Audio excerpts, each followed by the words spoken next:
Boa noite, espero que todos estejam bem. E uma recomendação básica é permaneçam em suas casas para sua segurança e segurança da sua família. Finalizamos o primeiro vídeo sobre o que é o Estado. Agora vamos pensar um pouco sobre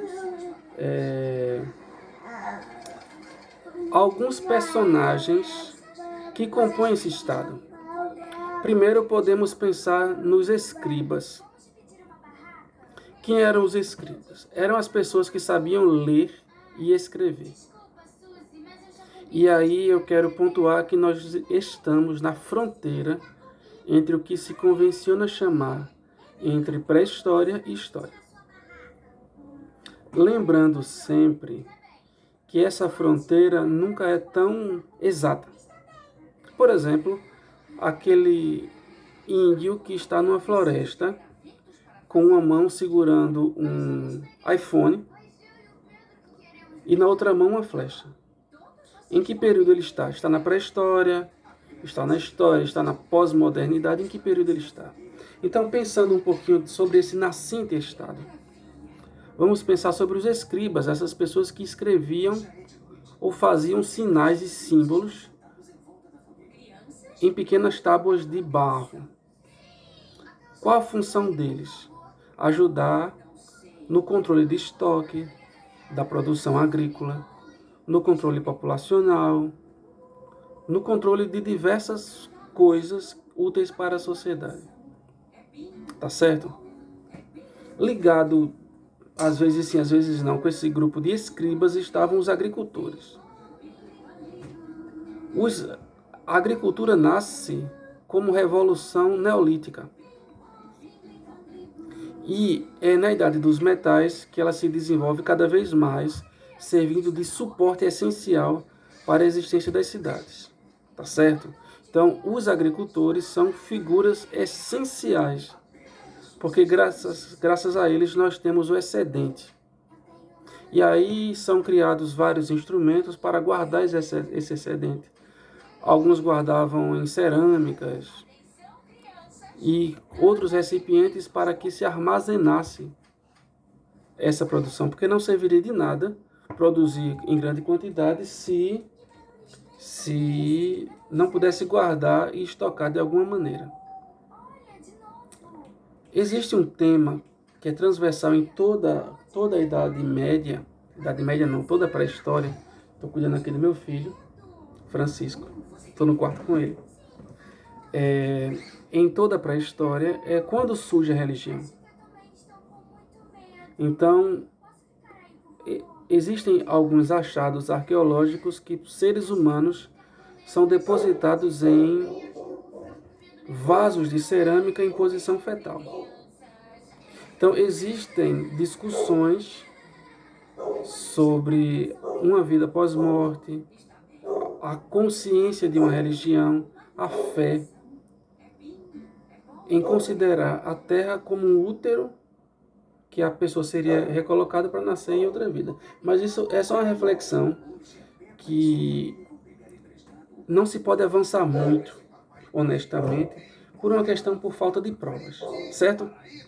Mas é um ponto quando surge a religião e qual a importância dela na consciência do ser humano, a consciência de si, a consciência da natureza e a consciência de uma transcendência.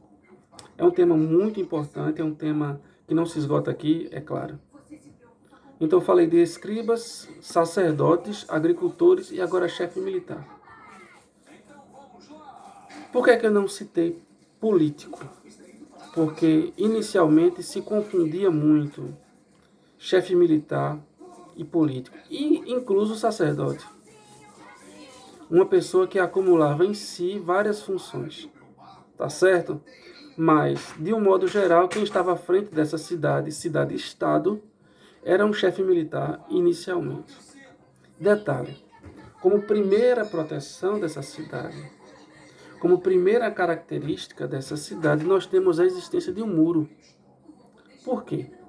O muro vai evitar que a cidade seja atacada de qualquer maneira E hoje seria inadmissível, mas a cidade tem hora para fechar.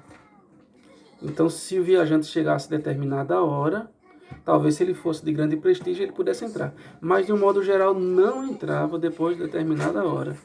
Porque a cidade estava fechada, estava segura contra eventuais inimigos. Então, pegando a pergunta do vídeo passado, o que é o Estado?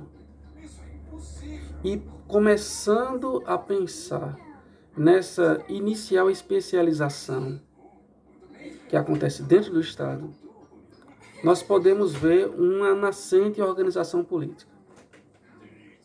Porque para viver em sociedade é necessário ordem, organização. Senão, a sociedade vai cair em uma barbárie. Aí, como indicação, nós temos o Leviatã de Thomas Hobbes, que vai dizer que o Estado é aquele grande Leviatã, é aquele grande monstro que vai garantir com que as pessoas, com medo de punição, vivam bem e vivam felizes. Tá certo? Obrigado pela atenção. E agora eu vou cuidar do meu bebê, tá bom? Que tá aprontando muito, tá certo? Então, beleza. O que é o Estado? Como é que se organiza? E como proposta de leitura, como proposta de aprofundamento, é uma leitura maravilhosa. O Leviatã, de Thomas Hobbes, para entender um pouquinho sobre o que é o Estado. E se tiverem tempo, acredito que terão, que a maioria estará em quarentena, mas não estão de férias, comparar o Estado de Thomas Hobbes com o Estado de Maquiavel e aquilo que vocês responderam na primeira questão. Tá certo? Valeu, obrigado pela atenção e tenham um bom trabalho, tenham uma boa leitura. Não se preocupem, eu não vou deixar vocês em paz. Vocês vão ter muita coisa para fazer. Um abraço, tchau.